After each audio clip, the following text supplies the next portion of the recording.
Hello, friends. Who knows what the weather is like today when this is actually aired? I will tell you that nature is really confused by the weather that's taking place in the Dallas-Fort Worth area. So I trust that you're having a great day today. In the studios, I have James Musyoki. Hey, James. Hi there. How are you? I'm good. You know, you were one of our very first guests. I wish we could talk for a while about how this whole thing came about, but you were one of the very first people we had on the podcast. But a lot's happened in that time. Plus, I'm sure there's people out there that they missed that first podcast. They didn't get the history on you. So tell everybody about who you are and kind of how you got here. Sure. So I'm originally from El Paso, Texas. Grew up in good Christian home, went to a really incredible church, Harvest Christian Center. My pastor, Eddie Lee, really, really strong leader, really foundational to who I am today. But I came here in 2003 on a missions trip. Okay, let's talk about Eddie Lee just for a minute. I could talk about him all day. Yeah, Pastor Eddie was, he was a real pioneer in the truest form, you know. I mean, I remember when he planted Harvest Time, probably early 90s? 1992. It was Easter 1992 was their first service, and we joined, I don't know, two months maybe afterwards. They were originally they met in a hotel, and then they had a storefront just down the street from our house. And so they'd put flyers on the entire neighborhood. And so that's how we wound up at Harvest Christian Center. And so he was an incredible man, loved the Lord, loved people, loved his family, and loved El Paso. He's originally from New Mexico. And God gave him the dream to plant a church in El Paso in the 70s. It's very Tommy Barnett-like. You know, he had a successful ministry. He's in Albuquerque pastoring a church, and the Lord said, you're going to move to El Paso one day. And so in 92, he packed up, didn't know anybody, had never really been to the city, and started a church, and that church is still going strong, supports us every month to this day. Yeah. It's an incredible church. He was an incredible leader. Yeah, he was. Yeah. But I came on a missions trip as in high school, spent a week here, and then a year later returned to intern, and that 4 months has turned into now 21 years. So it's been a good 4 months. We'll see what month 5 has in store. Yeah, it's amazing too. I was riding with my granddaughter on the way up here. We're talking about even her age, how fast time passes. Mm-hmm. Like her son is fixing to be 4. Well, she wanted a Mickey Mouse theme, and so I actually made this Mickey Mouse thing that they took pictures of. I went, didn't I just do that a few days ago? I mean, well, I mean, even Kylie, your granddaughter, was when I came here was not even old enough to be in my kids' church, and now is a mom of 2. So it's crazy to see how fast time goes, but it's a blessing to be able to be around for such a long time and see so many kids grow up and still love the Lord. Yeah. When as you know, every week, I somewhere during the podcast, I try to give a nugget to people, something that I think that will help them. And when I think of you, I actually think of Abraham. And obviously, you're not. I do not have many sons. That's and neither did he. It's true. And he wasn't a young man either when he made this. But Genesis chapter 12, verse number 1. It said, that was so funny that way. I'm going to be, that's going to be routing around in my brain for a while. Welcome. Yeah, thank you very much. Genesis, although you do have sons. Yes, I do. I do. Yeah. Yeah. Genesis chapter 12, verse 1, it says, the Lord said to Abram, leave your native country, your relatives, and your father's family, and go to the land that I'll show you.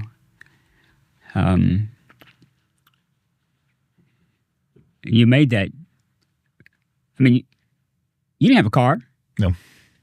You got on the bus. I got on Greyhound, and the now closed Greyhound station downtown. Yeah, praise God for that. My uncle picked me up, and I just remember distinctly, Central Expressway had just been rebuilt as a trench. My uncle has been here a long time, so I'd been a few times, but I'd never seen a freeway in a trench like that. And so we're driving up 75, and like the lights and the traffic and the noise, and I'm like, what am I doing here? I'm just a kid from this sleepy West Texas city, nothing like Dallas, and could not imagine me staying any longer than 4 months. And yet I look back and see what the Lord has allowed me to do over the last 21 years has been remarkable. And the kids that I've met and the people, the places I've been, in ministry, just being obedient, showing up. Yeah, that word that it's not lived much anymore, and that word is serve. That's what I think of. Mm-hmm. You've come here to serve. Jesus came here to serve. Mm-hmm. So there's people out there today that the neat thing about New Year's, it can be a restart. Mm-hmm. And that's why I always do every year. Every year, I always look back at the past year and evaluate, okay, so how did we get where we're at now? Right.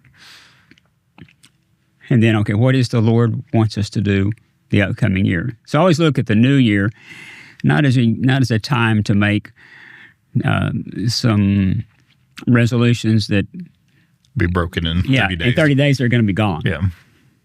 But it's a time to reset. It's a new beginning. What does the Lord have for us? Because what He had for us in 2025, right, that's not what He's got for us in 2026. But it begins by having a servant's heart. Because when you have that servant's heart, I believe you have the attention of the Lord, mm-hmm, and He will speak to you. So for those that are watching today and they're going, man, I don't know, what am I supposed to be doing in my life? I would encourage you to find some place serve and serve.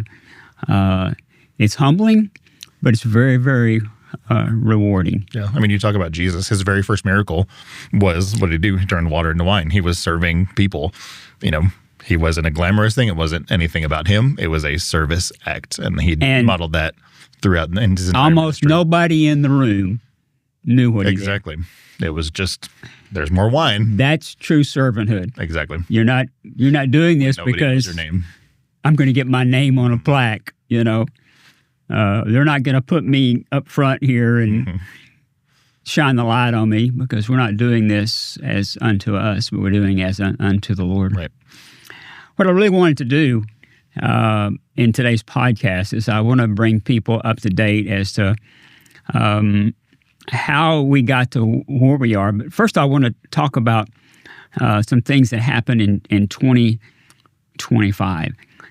And for me, the easiest thing would be to start with the Christmas store, because that just happened recent this past month. In our timeline, yeah. So tell us from your perspective what Christmas store was like this year. The Christmas store is always such a highlight of the year.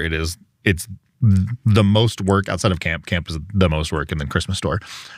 But it's really the most instantly fulfilling, because you're really being a tangible blessing to people. You're able to make a holiday, which for so many people who have very little, who are struggling, you're making this holiday come alive. And we're doing that because we want them to know that Jesus loves them. And so obviously this year, like all other years, there's a lot of excitement, lots of tears, lots of emotion. But one of the things I noticed, so many of the volunteers who come, because every single person who comes through the store, every mom or parent or granny or aunt, whoever, who comes through to pick toys for their kids, they're escorted through the store by one of our shopping assistants. And so almost all of them are volunteers. And this year, a big chunk of them were people who grew up in the ministry and who themselves received toys from the Christmas store 10, 20, 30 years ago. And even one of them, Stephanie. I want to say that again. Yeah. This was the Christmas store number 30. And so one of them, Stephanie, brought her son with her because she wanted him to see what made a difference in her life, and she wanted him to be a part of making a difference in somebody else's life. So that was really rewarding. Even something else special, we feed all of our volunteers breakfast, lunch, and dinner. And lunch and dinner were both provided by former kids who received toys. They paid for it, or they made it themselves, and they fed 30, 40 volunteers out of their own pocket because they just wanted to serve those who served them once. So really, really special day. We served just under 300 families. Not sure the exact number of kids that received toys, but it was a really, really good day. Yeah. Yeah, I noticed this year it was just different. Mm-hmm. I remember, it's hard to wrap your brain around. Again, time, 30 years. People ask all the time, how do you make a difference? It's really pretty simple. Do what you've done. Do what I've done. Go someplace, plant yourself, and stay. Mm-hmm. If you're looking for greener grass, it's always out there. It may not be quite as green as... Well, I was saying the grass is always greener on the other side. Yeah. And when you get to that other side, you're like, oh, maybe there's not. There's some holes in the ground here. Yeah. And, and there, I mean, it's...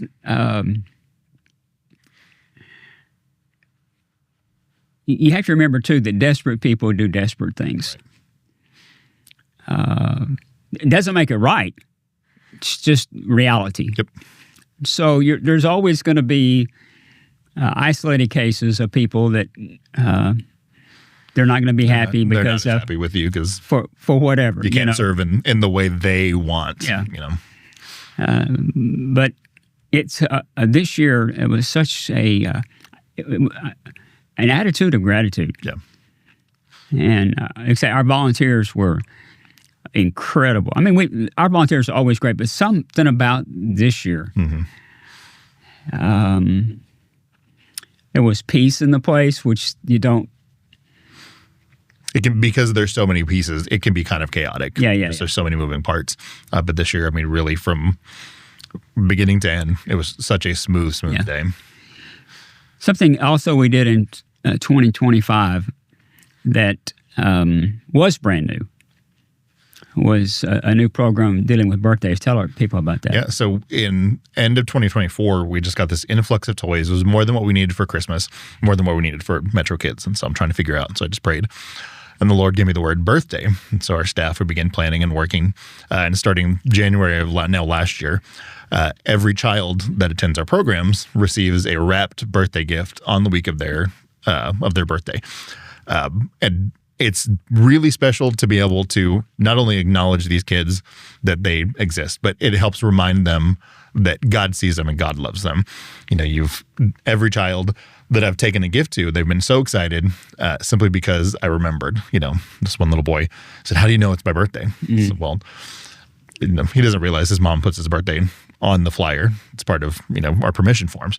I said, God knows your birthday, and God wanted to make sure that you had something for your birthday. He made sure that I wrote it down. And so it's just a simple way to say to these kids, God loves you. You are loved. You are real. You're valued. You're seen. And it's been a beautiful experience. And we've even had a family that now attends Dallas Metro Church because we gave one of the kids a birthday gift, and they were just so shocked they would do that, and they've been looking for a home church, and because we cared enough, they decided to go to Dallas Metro Church. So yeah, it's beautiful. Yeah. It's one thing to hear the gospel; it's another to see the gospel. Yeah, you're the only Jesus people see. Absolutely. The one thing that didn't change in 2025 is food. I wish I could say this was a brand new problem that just cropped up. I wish I could say it was because of the SNAP issues in the fall, but that's really not the case. And talk to us about the need for food. Yeah, there's still a lot of need. It is not as desperate as it was probably 30 years ago, but the people who need food, it is really relevant to them. And so, I mean, every day we give out groceries through our Metro Kids programs.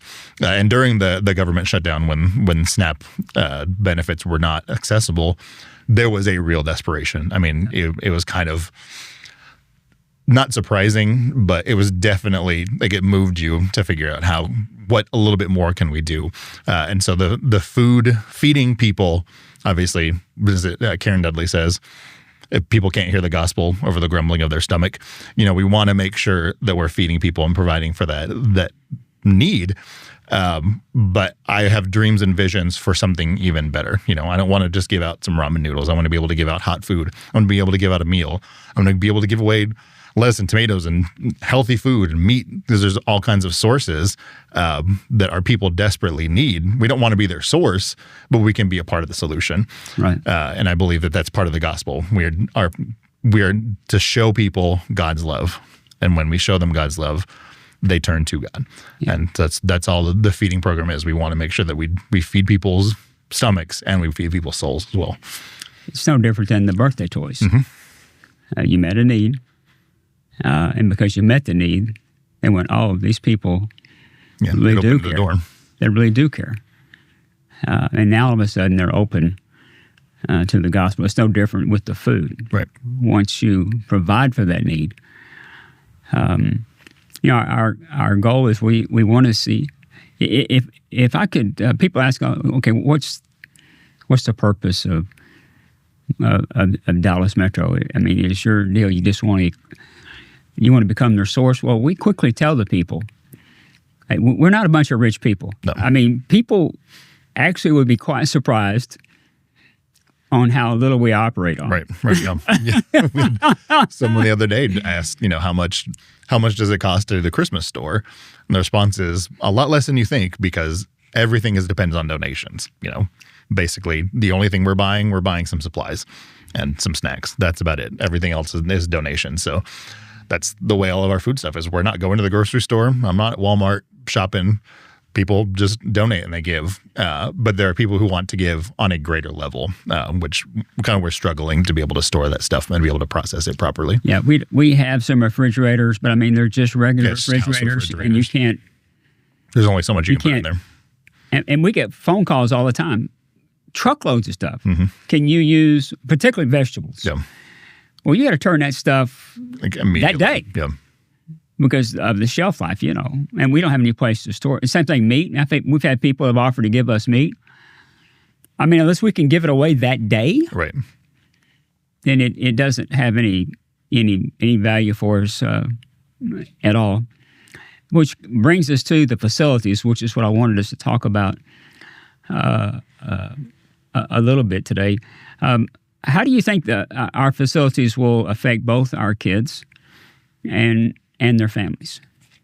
I mean, the first place it's going to give them is a home, whether they're coming through the bus ministry and indoor, whether they're Sidewalk Sunday School, there is a home base that they can say that's my church, that's my home. But it's also going to enable us to be able to store that food, to be able to process that food. And like I mentioned, I want to be able to cook hot food.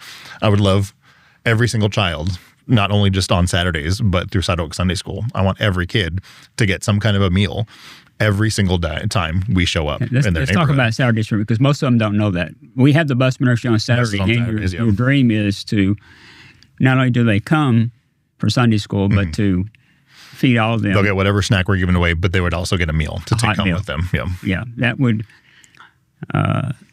why? Tell most people don't understand, why is that so important on the weekends? I mean, there's no food at home. Yeah. There, in many cases, every single child receives some free food at school. Right. And DISD has kind of been proactive, and they've started sending some stuff home for the weekend. But sometimes, and this is from experience, it's a bag of tomatoes. Praise God. What am I going to do with this tomatoes? Yeah. So we want to be able to meet that need specifically, because on the weekend, Saturday, Sunday, they may not get a real meal. There might be some chips in the house. There might be some little snacks. Yeah. But we want to actually be able to feed kids, make sure that they have a real meal. Yeah. There are a lot of the schools, some churches have partnered with them. Some nonprofits have partnered with them, and they have, it's like a backpack program where they take and they put food in a backpack and they send that home, which is a great idea, except unless the child comes to them and tells them the need, then it doesn't happen. So even though I commend them for what they're doing, it's not meeting the need. Right. And I can't even, it's hard for me to think about, they eat lunch on Friday, good luck till Monday. That's a tough hill for me to climb. Yeah, there's a lot of families that are able to provide for their kids, but we want to make sure that, especially those that they don't fall through the crack. And kids are good at, they're resilient. You'd never know. They're not talking about it. They're not going, oh, I'm so hungry. They live. but we know that need is there. And that, being out on the streets doing visitation, we know what's actually happening in the neighborhoods. We know what's happening in their homes. Yeah. We know who's providing what services. And so we're able to tailor what we're doing. We're not just doing this blanket thing.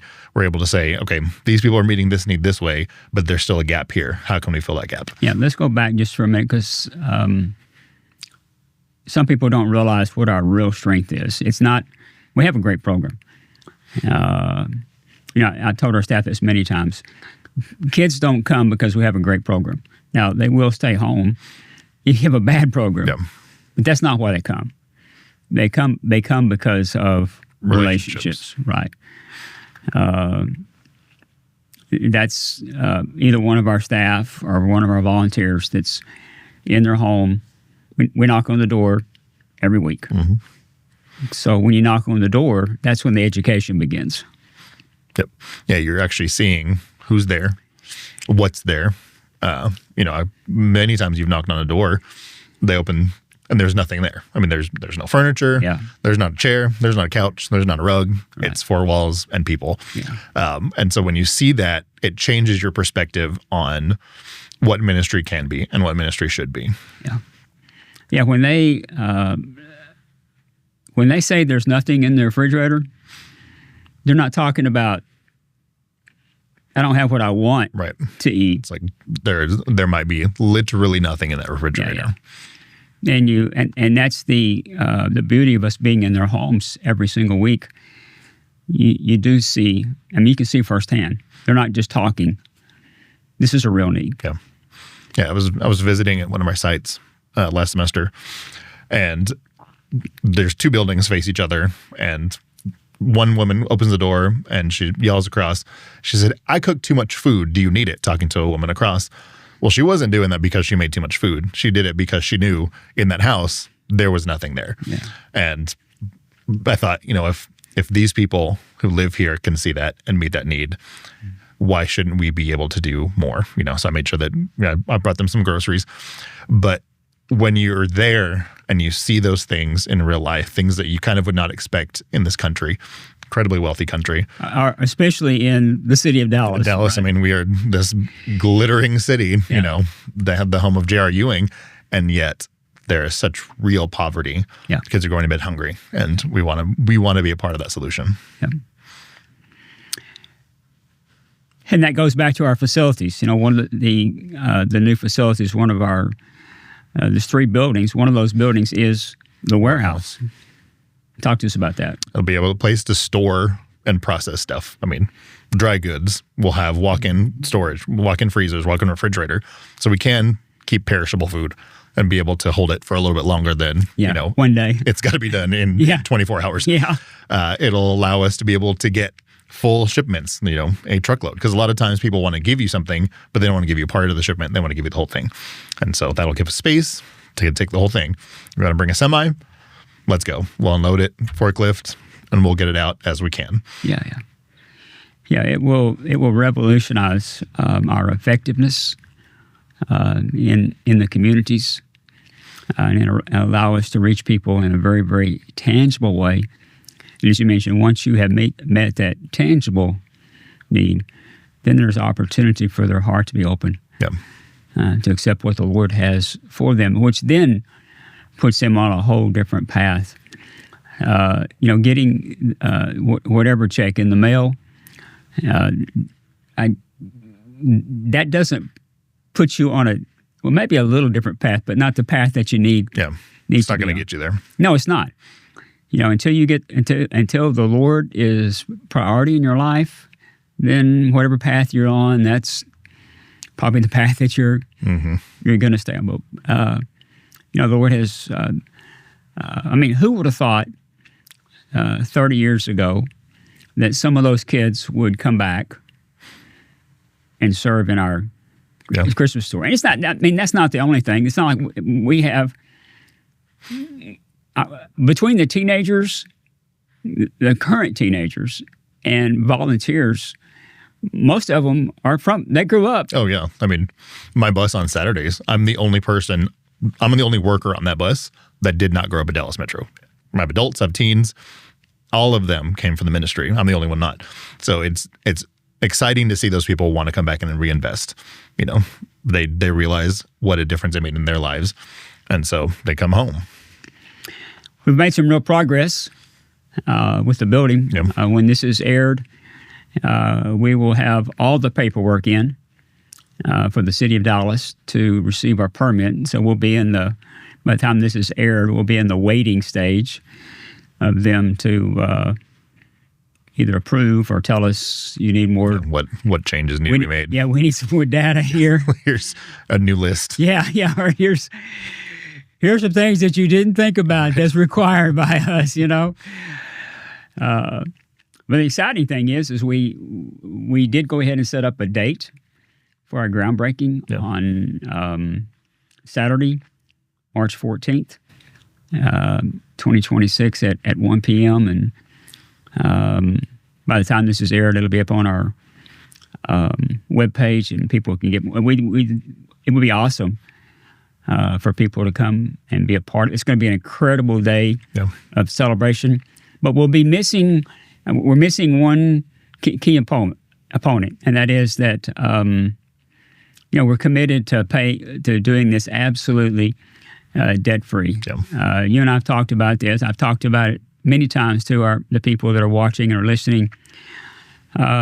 First off, we're committed to putting the next generation of leaders, which is yourself and the rest of our team, the Lord's brought together, put them in a position to win. Having a multi-$1,000 a month payment is not putting us or this next generation in a position to win. We actually have some very, very dear friends that are going through a very, very tough time because they got into that position. And the reorganization, if it wasn't for the Lord, I'm not sure they would even make it. Yeah, when all the money you're raising goes straight into paying off a note, it's hard to do ministry. Yeah. It's hard to focus on what we're supposed to be focused on. Right. And this is not about a building. That's why we were talking about the needs. It's never been about a building. And that's the second part of this. These new facilities, not only are we going to be able to meet the needs in the community, which we need to be assisting with this. We need to be, I think in any situation, you're in one or two categories. You're part of the problem, or part of the solution. Or you're part of the solution. Yeah, we've chosen to be a part of the solution.